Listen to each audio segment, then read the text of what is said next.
So what I have here are a couple of yet to be officially announced IEMs. They might be available in China, but they are not exactly officially available out of China at this point of time. I might be wrong, but I think that is the case. In any case, let's open it up. I'm opening a couple of Sivga products. Sivga Que UTG. Q was priced at $70 if I'm not wrong, and was a very good success, to be precise. What I have here is the UTG and another headphone from Sivka. I'll keep the headphone out. Let's make this video about the UTG.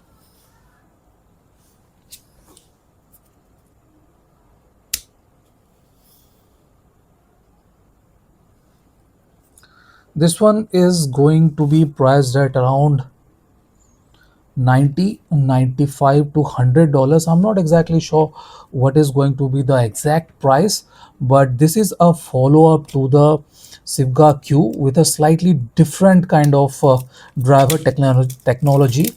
They are using ultra thin glass as the base of the driver. It's not the driver, but it is the base of the driver. If you guys can see, 10 glass diaphragm driver magnetic circuit system. So what they are doing is the magnetic driver is sitting on a glass diaphragm. Okay, so it's going to be very interesting in my opinion. Zinc alloy and green sandalwood cable material. So another interesting thing is that this one has a modular cable jam packed in here. Wow. Oh, jam packed, very tight packaging here. This one has a slightly different kind of hue to its body and slightly darker backplate too. Sivga uses wooden backplates with most of their products, so this is not surprising. Very good looking, very elegant looking earpieces here. Very good. I'm liking the way these earpieces look.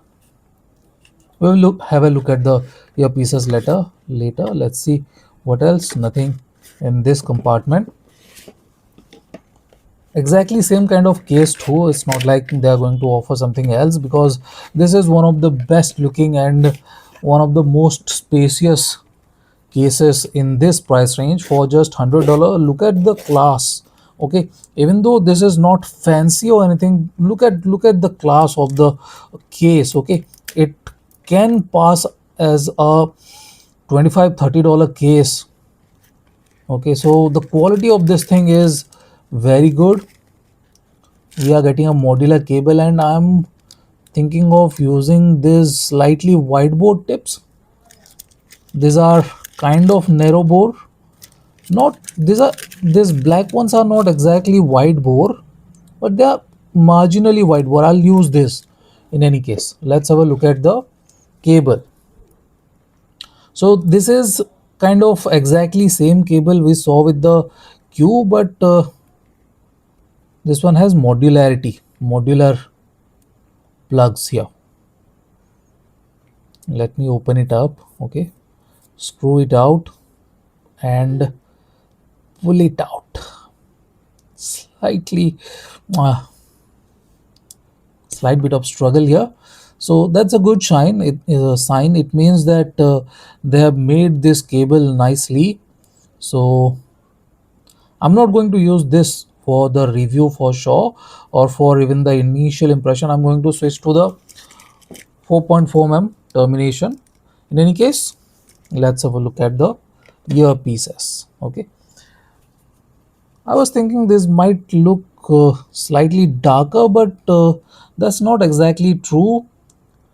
These backplates are slightly different in design, but I do not think they have changed the shade of the shell. Okay, it looks very similar to what the Q had, and It looks nice. It looks nice. No doubts about that. Looks nice. Slightly reset socket too. So this is the unboxing. I'll include the initial impression within this video. I had a quick listening session with the Sivga Que UTG.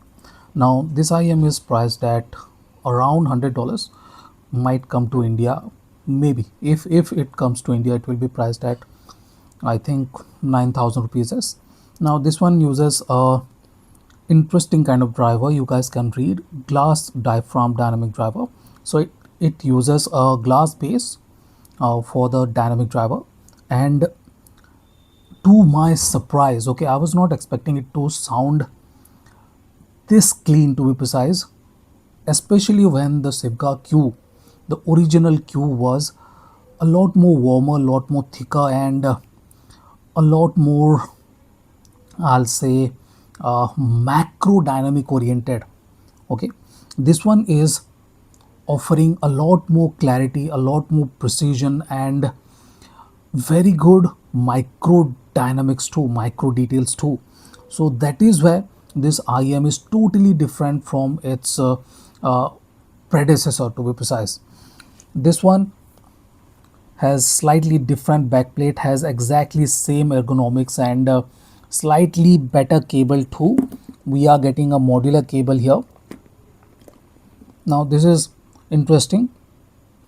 You just don't push it in, you can screw out and change the filter. It comes with 3.5 mm and 4.4 mm termination. It's not like it's a premium kind of cable, but this kind of cables can be bought at around 40 $40 if I'm not wrong. So this is a reasonable cable. It's not like it is groundbreaking or something, or they are offering a premium cable with a budget IM. That's not happening. Its sonics are decent. It's not like it improves the sonics a lot, but it's a good cable, to be precise, especially when you look at the price of the IM, just $100. So very good pricing. We get some ear tips too, and I'm using this one. Now there is a small problem with this IMs these days. This is the L size, okay, but it's more like ML. It's not exactly large. It is somewhere between medium and large. So I'm slightly struggling with the stability inside the ear. In any case, it's okay, it's reasonable, no issues with the fit or anything. It does not feel wobbly or anything, but I definitely would have liked a slightly larger ear tip, especially for the large size. Give this for M and I'll be happy, but I'm not exactly happy with the L size ear tips that this one comes with, which kind of is not exactly large. In any case, comfort and issues are not a problem at all. It is not the deepest kind of earpieces, but it is fairly stable inside the ear. No issues with stability or anything or comfort. Fairly relaxed cable guides too, no issues there either. If we start talking about the sound quality, as I said, this is a lot more clean and clear sounding IM. It has good sub bass extension, but it's not bassy or boomy. It's tight, clean, and very well layered, very good dynamics. It kind of sounds slightly dry too, but that's okay, I guess. It's not a huge problem or a big deal, to be precise. I like this control here. It is good.